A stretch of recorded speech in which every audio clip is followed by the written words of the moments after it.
Para viver sozinho, é preciso ser uma besta ou um deus, diz Aristóteles. Deixando de lado o terceiro caso, é preciso ser ambos. Nietzsche, Crepúsculo dos Ídolos. De acordo com um estudo de 2010 publicado na revista PLOS Medicine, os riscos à saúde relacionados à solidão crônica são comparáveis a fumar 15 cigarros por dia. Para reduzir os efeitos nocivos da solidão, podemos aumentar nossa conexão social, mas também podemos melhorar nossa capacidade de estarmos sozinhos. Afinal, estar sozinho nem sempre significa solidão.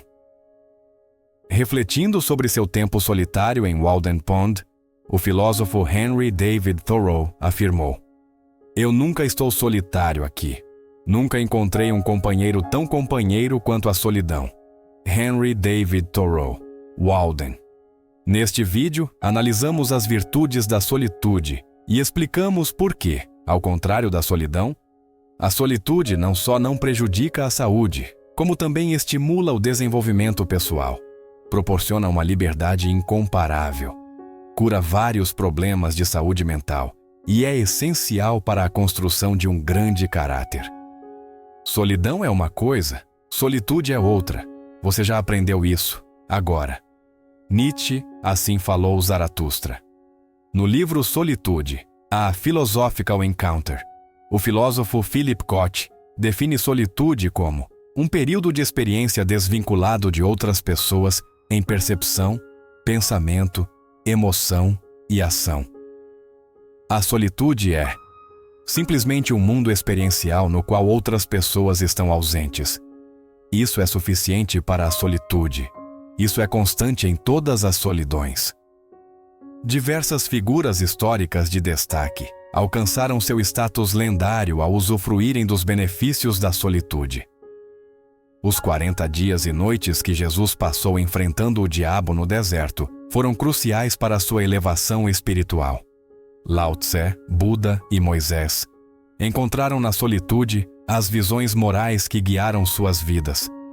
Filósofos como Marco Aurélio, Friedrich Nietzsche, Ralph Waldo Emerson, Albert Camus e Henry David Thoreau buscaram na solitude um refúgio para fortalecer seu caráter e desenvolver suas reflexões, longe das influências corruptoras da sociedade. Nietzsche, por exemplo, escreveu: "Quando estou entre muitos, vivo como muitos vivem, e não penso como realmente penso. Depois de um tempo, parece sempre que querem me banir de mim mesmo e roubar minha alma. Eu então preciso do deserto, para poder me tornar bom novamente." Nietzsche, Aurora. O almirante Richard Byrd passou um inverno sozinho na Antártida, enfrentando um frio implacável, longas noites escuras e um isolamento que nenhum poder na Terra poderia suspender por pelo menos 6 meses. No entanto, esse período de solitude não o fez sentir-se solitário, mas foi, como ele relatou em seu livro Alone, o mais transformador de sua vida. Sim, a solitude é maior do que eu esperava. Meu senso de valores está mudando, e muitas coisas que antes estavam em solução em minha mente, agora parecem estar se cristalizando. Richard Byrd, Alone. Por que algumas pessoas florescem na solitude, enquanto outras sofrem com a solidão? A resposta está no fato de que os solitários desconhecem as grandes virtudes da solitude, ou não sabem como aproveitá-las. Entre essas virtudes, destaca-se a liberdade de descobrir quem somos e, assim, nos tornarmos essa pessoa.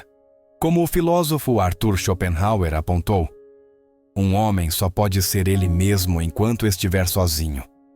E se ele não ama a solitude, ele não amará a liberdade, pois é somente quando ele está sozinho que ele é realmente livre. A restrição está sempre presente na sociedade, como um companheiro do qual não há como se livrar. E na proporção da grandeza da individualidade de um homem, será difícil para ele suportar os sacrifícios que todo relacionamento com os outros exige. Arthur Schopenhauer, Ensaios e Aforismos. Para entender a liberdade que a solitude proporciona, podemos refletir sobre as limitações que os relacionamentos sociais impõem. Amigos, família e parceiros românticos são componentes valiosos de uma vida plena, mas também representam o que Philip Koch chamou de estruturas de demandas. Demandas para serem ouvidos de acordo com suas expectativas, cuidados conforme suas necessidades e seguidos ou liderados em seu ritmo. Além disso, o estado emocional dos outros influencia nossa própria experiência. Quando aqueles ao nosso redor estão alegres, isso nos eleva, mas um humor negativo frequentemente nos afeta de maneira semelhante. Em ambos os casos, nossas emoções deixam de ser autônomas, passando a depender das pessoas ao redor. Como observa R.D. Laing, eles não estão se divertindo. Eu não posso me divertir se eles não estiverem. Se eu conseguir que eles se divirtam, então posso me divertir com eles. Fazer com que eles se divirtam não é divertido, é trabalho duro. R.D. Laing Knotts. Até mesmo desconhecidos podem restringir nossa experiência. O filósofo Jean-Paul Sartre nos pede para imaginar que estamos sozinhos em um parque, apreciando a natureza, as árvores, o sol e os pássaros, tudo isso existindo apenas para nós. Mas então, uma pessoa se senta no banco, em frente. Imediatamente, nos tornamos conscientes de que agora somos parte da percepção de outra pessoa, o que interrompe nossa comunhão com o ambiente. De forma semelhante, o psicólogo William James descreveu a decepção de um caminhante solitário ao ver outra pessoa se aproximando. De repente, ele se sente autoconsciente e menos livre, menos capaz de simplesmente existir. É essa a ideia expressa por Sartre em sua famosa frase: "O inferno são os outros". Ou, como Sartre escreveu, pela simples aparência do outro, sou colocado na posição de julgar a mim mesmo como um objeto, pois é como um objeto que apareço para o outro. Jean-Paul Sartre, O Ser e o Nada. Essas restrições não existem na solitude. A solitude é caracterizada pela ausência de limitações e por uma liberdade que não se encontra nos envolvimentos sociais. Na solitude, somos livres para apreciar o que está ao nosso redor, sem a interferência da consciência de que somos observados. Podemos fazer o que quisermos, quando quisermos, sem a preocupação de atender às expectativas ou demandas de outros. Livre? Parece estranho no início, sem ninguém te limitando de nenhum lado. Philip Koch, Solitude, A Philosophical Encounter. O filósofo inglês William Hazlitt tinha o hábito de realizar longas caminhadas sozinho, apenas para experimentar a liberdade que a solitude oferece. Ele comentou: "A alma de uma jornada solitária é a liberdade, liberdade perfeita, para pensar, sentir, fazer exatamente o que se quer. Por uma vez, gosto de fazer tudo do meu jeito, e isso é impossível a menos que você esteja sozinho." William Hazlitt, Table Talk. Como Philip Koch observou, Thoreau comentou: "Eu vou e venho com uma estranha liberdade na natureza."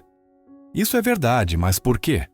Um ponto óbvio é a fuga dos controles sociais que regulam toda a vida interpessoal. Na solitude, você pode gritar "fogo" a qualquer momento e pode fazer isso completamente nu.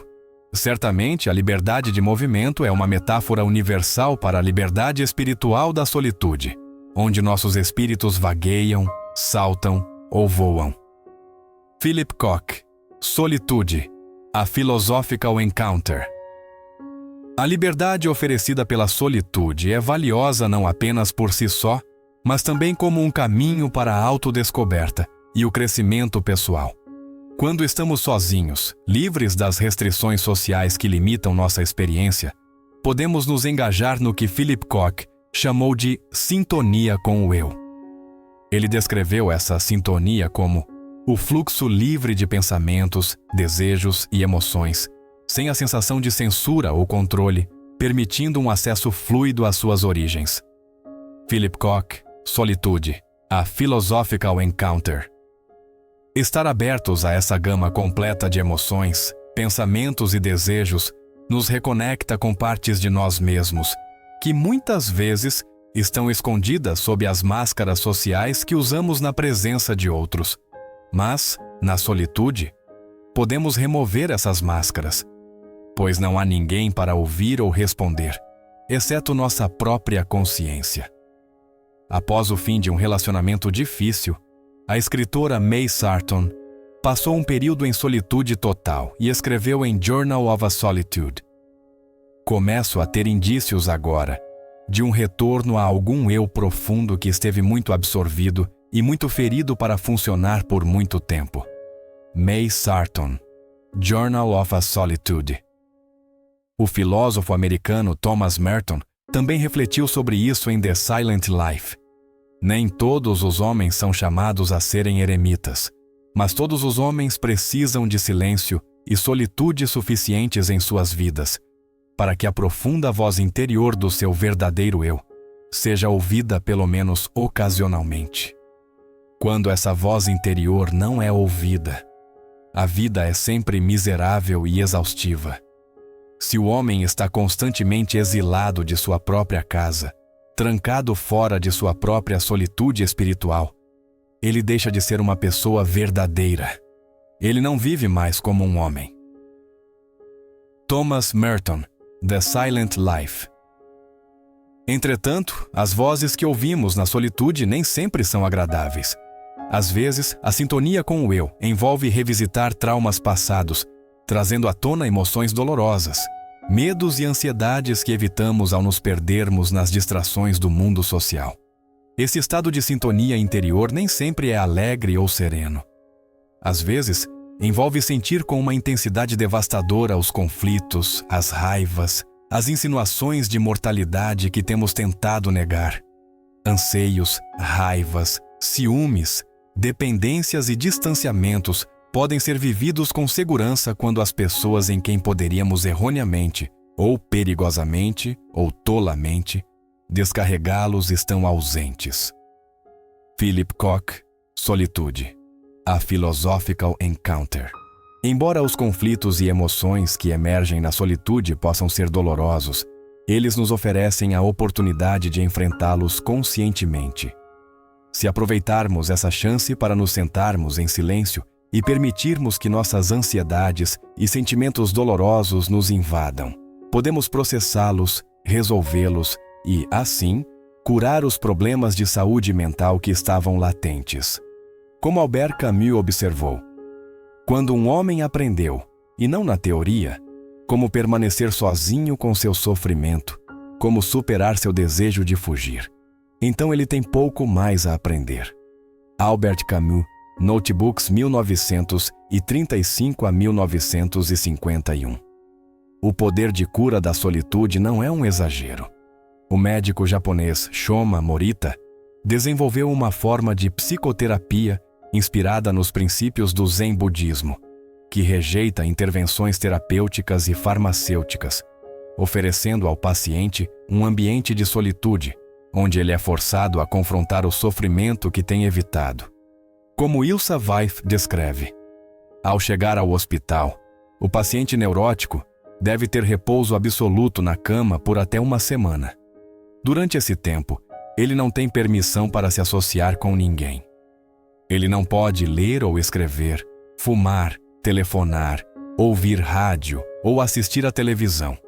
O paciente é deixado sozinho com sua doença até que ele e sua doença se tornem um só.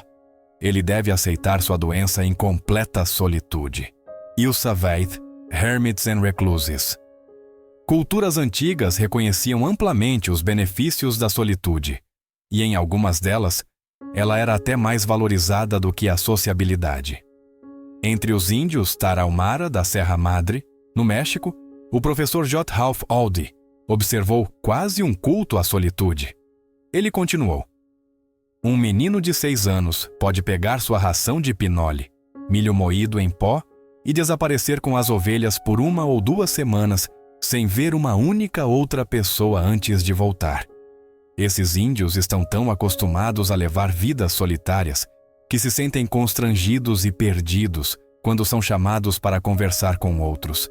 J. Ralph Aldi, Man the Lonely Animal. Jornadas solitárias eram também componentes essenciais dos ritos de passagem em muitas culturas, marcando a transição da infância para a vida adulta. Um exemplo clássico desses rituais envolvia um adolescente sendo levado para um local isolado na natureza, onde ele permanecia sozinho, às vezes por meses. Durante esse tempo, ele era totalmente responsável por sua sobrevivência. Caçava, coletava alimentos, se protegia de predadores e enfrentava seus medos do desconhecido e da escuridão. Nessa solitude, ele afinava sua mente, enfrentava e superava suas ansiedades e dependências, transformando sua mente de inimiga indisciplinada em aliada. Apenas aqueles que completavam essas jornadas solitárias eram vistos como homens de verdade pela comunidade. Como James Hollis escreveu, o isolamento ritual é uma introdução a uma verdade central, que não importa o quão tribal seja a nossa vida social, estamos nessa jornada sozinhos e devemos aprender a tirar força e consolo de dentro. O garoto aprendeu a depender de sua inteligência, sua coragem e suas armas, ou perecia. James Hollis, Under Saturn's Shadow. Essas jornadas solitárias, sancionadas culturalmente, foram comuns em muitas sociedades ao longo da história, exceto na nossa. Isso reflete a profunda aversão de nossa sociedade à solitude. Em vez de ser vista como um presente valioso, a solitude é frequentemente encarada como algo a ser suportado entre compromissos sociais.